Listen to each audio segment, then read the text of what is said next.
As you know, it was 6 o'clock. We were just about to go live on NBC2, and then out of nowhere, seemingly an SUV races across this field here, slams into this tree. The flames just keep jumping around and increasing in size and so forth. What is on your mind at this time? What are they telling you here? About 200 acres at this point, and what we know is that about 25 or 30 homes have been evacuated. And as you see here, another fire crew is headed to the scene.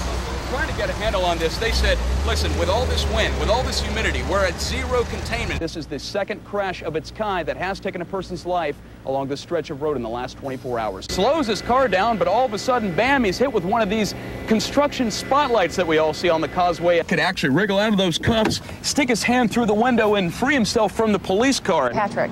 Well, Jamie, they said they didn't want to do it, but lead deputies said it was the only way they could manage to get this homeowner under control. He was frantic, using abusive language toward a few of the officers, and he was trying to run back inside his trailer, which was actually on fire, and his dog was trapped inside. I want to show you just how extensive this damage really was on your screen here. Patrick. Yeah, Paul, right now that vehicle in question, a black Honda, over way off in the distance. You can see the lights of a tow truck. They are towing that out of here as evidence tonight here on Victoria Drive, where this story continues to unfold. We know that a female was killed, a young mother, when she was struck by a vehicle. A man she was walking with was also struck by that vehicle and was injured. Over here you can see how family and friends are mourning right now. This is just a terrible tragedy that has taken place in a quiet neighborhood tonight, just around 9 o'clock, just east of Business 41 in North Fort Myers. Of course, we'll continue to update you with the latest information throughout the night and first thing in the morning on our early newscast. We are in North Fort Myers tonight. Patrick Flanary, NBC2. For the second time in as many days, police are back at this Cape Coral home. On Tuesday, the couple here files a grand theft complaint against their housekeeper. Gets worse on Wednesday when a man is found dead in their driveway. I thought maybe a grill exploded or something, you know, something like that. Neighbors say they heard several gunshots just before noon, and by 4 o'clock, Jacob Seckler reenacts for police his account of why a body lay in the driveway. Here, Seckler motions as if he's pulling the trigger. Moments later, he and fiancée Elizabeth Kachnick pack their bags and their dogs and hit the road.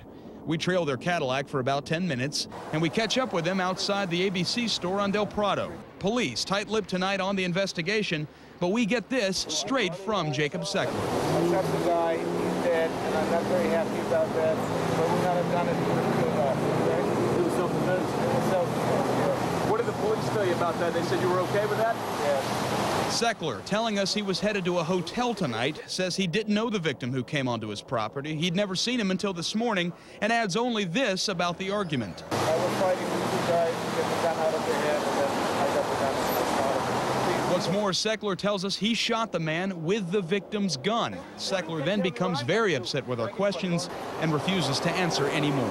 We just want to get it factually straight, that's all. I don't want my face all over class and all over TV, so the other guys come and kill me, okay? And if they're gonna do that, you guys gonna be responsible. And if my wife gonna get hurt, you guys gonna be responsible. This is where the whole thing happened. 4 firefighters were making their way right out into San Carlos Boulevard here to respond to a call, and that's when we're told Robert Allen plowed right into them. The collision could have spelled the end for the driver of the blue Mustang. Witnesses remember trying to take the incoherent man's keys. I stood behind the car and said, I'm calling you on it. So I got to do it. There's no way you should be in that car right now. Heather Meinke said back in July she could not prevent a stumbling Robert Allen from taking off from a beach bar after drinking. A half hour later, troopers find this, an uncommon collision, only a mile or so away. A passenger in the Mustang was said to have run from the scene. Robert Allen tells us tonight he wound up in the hospital. I couldn't have fled my car because I was completely unconscious. So you were drunk? No, I was unconscious. Unconscious. If I wasn't wearing a seatbelt, I'd be dead. Rosie, come here. Well, what happened? Why were you unconscious? You fell asleep? Well, at this point, I would really, favor having my attorney. Until now, criminal charges only hinged on Allen's blood alcohol level the night of July 20th. Tonight, they're official. We tell the accused 32-year-old what he's up against. 7 charges related to alcohol, and so there's no truth to those, or? Well, at this point, I'd just like to have my attorney. Allen politely declines to say much about the crash, one serious enough to hurt 4 firefighters, render their truck a loss, and alter Robert Allen's physical appearance for good. Well, I had skull fractures. I lost my left eye. Oh, my gosh. I got rods in my arm. This all from the wreck? Yeah. Did you cause it? Did I cause the accident? Yeah. I would like to think I didn't, but then again, that's also for my attorney to handle as well. Barely a month old, Samaria King fell asleep in Daddy's arms Sunday night and never woke up. He loved her. He wouldn't let nobody hold her.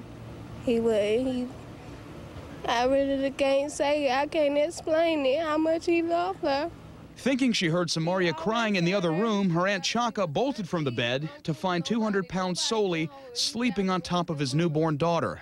Samaria had no pulse. An officer tried CPR. It didn't bring her back. That's the way he slept with her. He either slept with her on his chest or on a pillow beside him. Now, 4 days after her death, police charged Samaria's father, Soli King III, with manslaughter, saying he was negligent and very intoxicated. His blood alcohol level almost twice the legal limit. A lot of times you roll over on top of your child and suffocate him. It could just be a tragic accident. But if you're impaired and intoxicated, that's a different story. Even police say it's a rare case. It's the first for this detective in 20 years. Samaria's mother was not home tonight, but the Department of Children and Families interviews the sisters of Soli King. They tell us Soli and Samaria happily spent her 1 month of life together as father and daughter. My brother, he went crazy. They wouldn't even let him get in the ambulance with the baby. They wouldn't let him see her or nothing. It only offends the simple-minded people. The only waving from his front yard involves swastikas. I fly him for the looks, to upset people, to start controversy. Why not? Between driving limos and collecting flags. How many Nazis would be holding one of these without burning it? Anthony Barrett loves to hate everyone. He keeps himself busy defending his constitutional right and his property. If somebody comes and attempts to take him down off my property, they will end up with me being dead or them being dead. People living near Barrett know where this argument always ends up. Free speech gives him that right. It only offends the simple-minded people. But, if someone were to approach him and say something negative, then I guess they have that right too. All around your block is Puerto Ricans. Moments later, it happens. This man confronts Anthony in his driveway. We're not in America, man. We're in Florida. You see federal jurisdiction? Anthony's hateful streak hit 10 years ago, in jail. Anthony says 10 months of beatings there spawned his hatred for blacks. He'd been doing time for sexually assaulting a child. Tell me your view on registered sexual offenders. Are you? Yeah. You are a sex offender? Yes. Are you self-loathing? I mean, do you hate yourself for the offense? No, I screwed up. I did my time. Everybody hates somebody.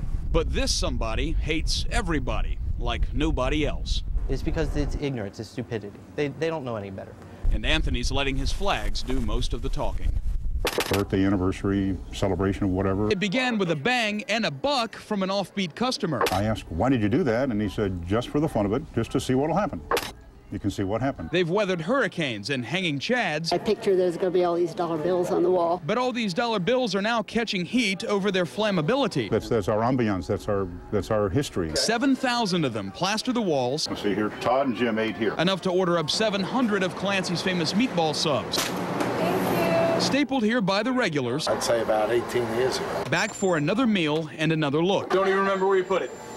No, I don't. I don't remember where I was sitting. That's about $1 a day over the last 21 years. And restaurant owner Bill Walker is still finding them. I didn't even know they were there. That amazes me. Even more amazing, a fire inspector showing up with a warning for the first time. He says it won't take much to fix the violation. Nowhere on there does it say must remove the dollar bills from the wall. We never said that they had to remove the money. Instead, the owner can either spray the walls with fire retardant or get rid of 90% of the bills. Think all these dollars are coming down?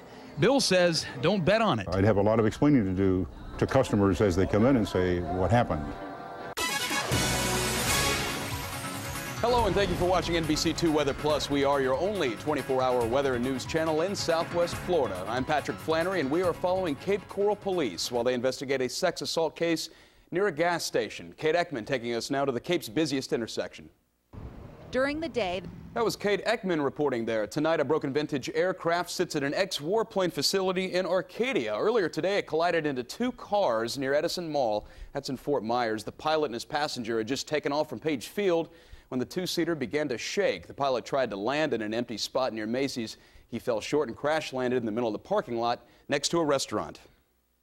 New on the crime beat, a Tampa man accused of forgery is in jail. His partner in crime, we're told, still on the loose, and deputies are looking for him. They arrested Ed Jones already for trying to cash a fake check worth more than $2,000. Happened at TIB Bank in Bonita Springs. A teller realized what happened and called authorities. Jones took off, but deputies caught up with him near Coconut Point Mall. They found a two-way radio on him, and Jones says that's how he communicated with the other suspect. We got our hands on some surveillance pictures. Take a look here. This was a bank robbery in the Cape. Police say the suspect walked into the Orion Bank in Cape Coral. It was on Cape Coral Parkway, handed the teller a note. Investigators say the man then grabbed cash and left the area in an ivory-colored Lincoln Mark 7 car. We're told he's between 55 and 60, and at the time of the robbery, he was wearing a white shirt, jeans, and a Cardinals baseball cap. In 2005, federal agents took $141,000 from Campbell in a similar bust, and right now he is free on bond. Dipping into the collection plate, Cape Coral police accuse an usher at a Catholic church of stealing about $1,000 from the offering. They arrested Tyler Araujo on your screen and say he confessed to stealing money over the past 2 years there. You are watching NBC2 Weather Plus, and for breaking news, weather information, and news online, you can always log on 24 hours a day to NBC-2.com.